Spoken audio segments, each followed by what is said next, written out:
New Delhi's most ambitious push for Great Nicobar Island just crossed a major legal hurdle. The National Green Tribunal has cleared the decks for a major infrastructure project, meaning India can begin to make its most southern point a strategic gem. In fact, for the details on this, I'm joined by our correspondent, Rujita Thete. Rujita, just how significant is this for India? So this Great Nicobar is being described as one of the biggest and most strategic locations in the Indian Ocean. Now, the island sits close to the Malacca Strait, which is one of the world's busiest shipping routes. That means maritime movement between Asia, Europe and Middle East passes close to the island. And because of the location, Great Nicobar gives India a strong vantage point to monitor sea lanes. And it also helps in improving the maritime security and expand its naval presence in the Indo-Pacific. Now, the Great Nicobar project itself is a massive infrastructure plan. The project covers around 166 square kilometers, and it will be one of India's largest greenfield development plans. It also includes large forested areas, which is around 130 square kilometers. And it remains a part of India's 2030 maritime vision strategy. While keeping this in mind, the grand plan here is to make it a major port hub and with an integrated township along with a dual use, that is civilian and military airport. Now, it will be powered by both gas and solar panels. Now, Great Nicobar is not just environmentally significant here, but it is significant culturally too. It is a part of Andaman and Nicobar chain of over 800 plus islands. And it is also home to India's southernmost landmark, which is the Indira Point.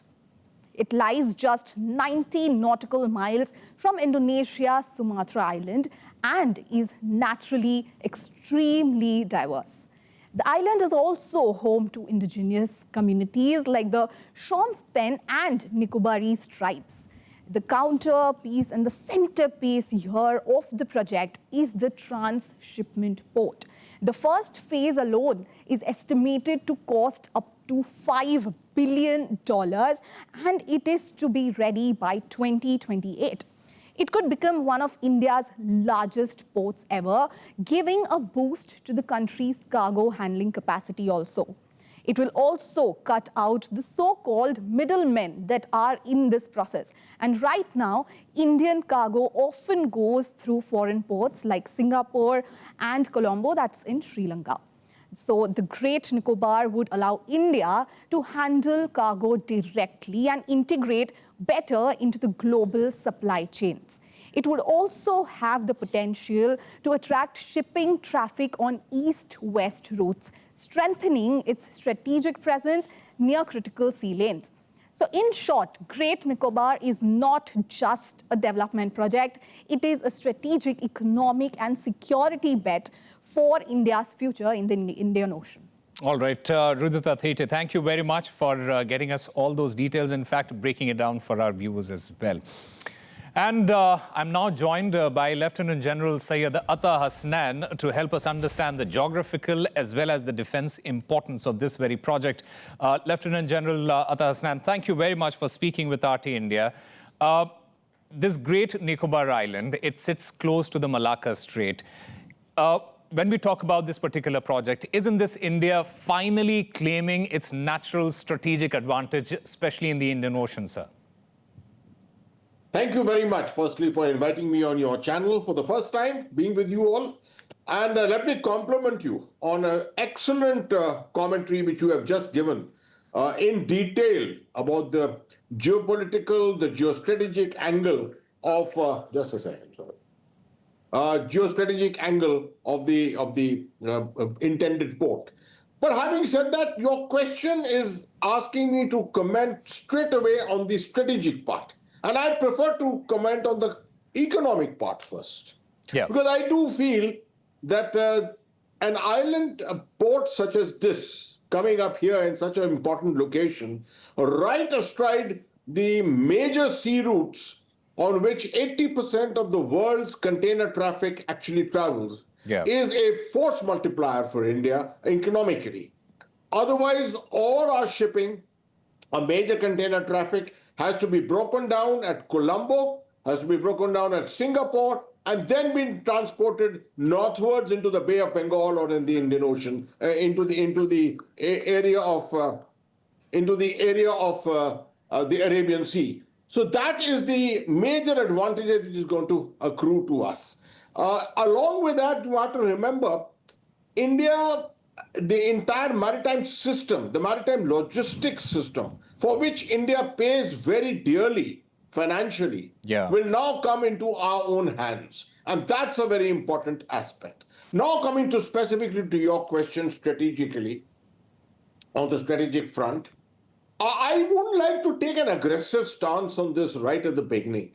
I would say, yes, this is a great opportunity. India is at last coming into its own in terms of having a surveillance point, getting all the maritime data, being strategically so located that, yes, to an extent, monitoring of all traffic through the Straits of Malacca can take place from time to time. But that's not about all.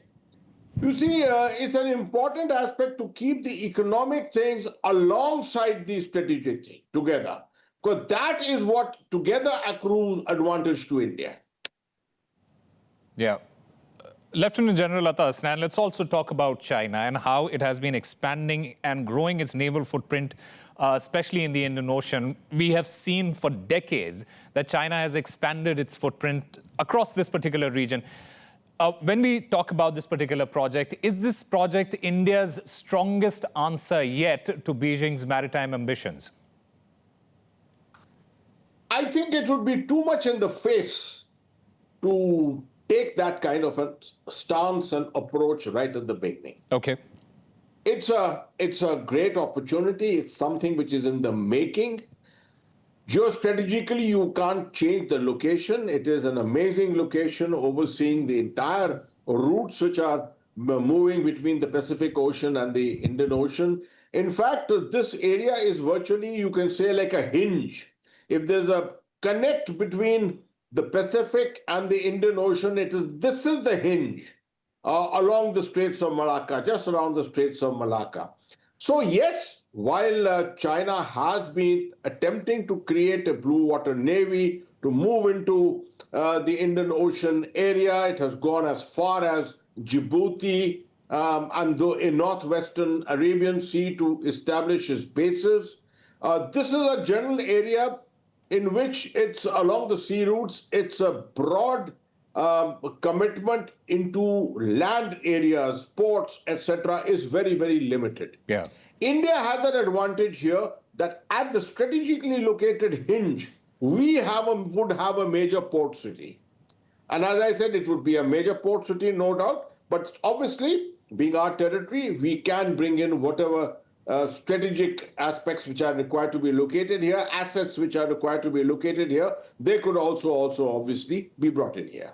Sir, I also want to get your opinion on, the kind of crisis that we are seeing across the world. Look what is happening with respect to Iran and the United States at the moment, what happened with Venezuela. Now, does building a transshipment hub here in this particular region, does it reduce India's vulnerability in times of such crisis, especially if the global supply chain is disrupted, sir?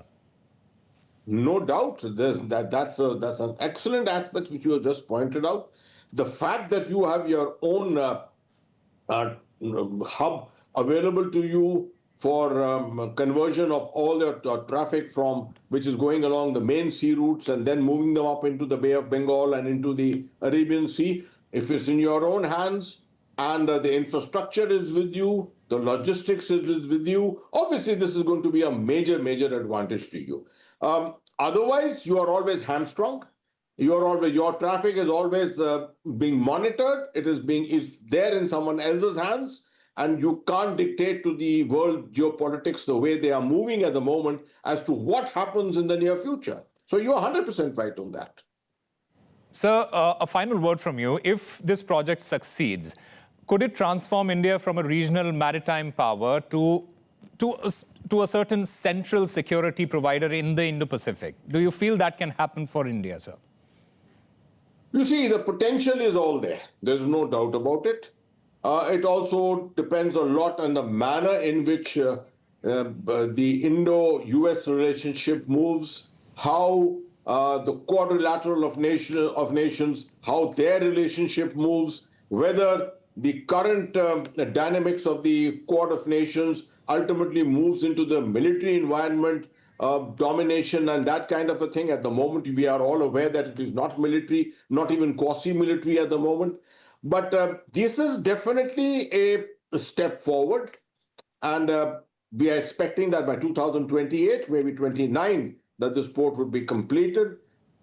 In the run-up to that period, 2 to 3 years, lots of things are going to happen. Yeah. At the moment, the focus is not so much on the Indo-Pacific as you would see. It is all on the Middle East. This is also on Europe to a great extent. But I do visualize that a lot of this is going to shift back to the Indo-Pacific in the near future. And when that happens, absolutely, you're 100% right. A presence such as this, a facility such as this, so strategically located, will obviously be a great strategic asset for us. All right. Lieutenant General Syed Atas, and thank you very much for taking out your time and sharing your thoughts on this subject. Thank you very much.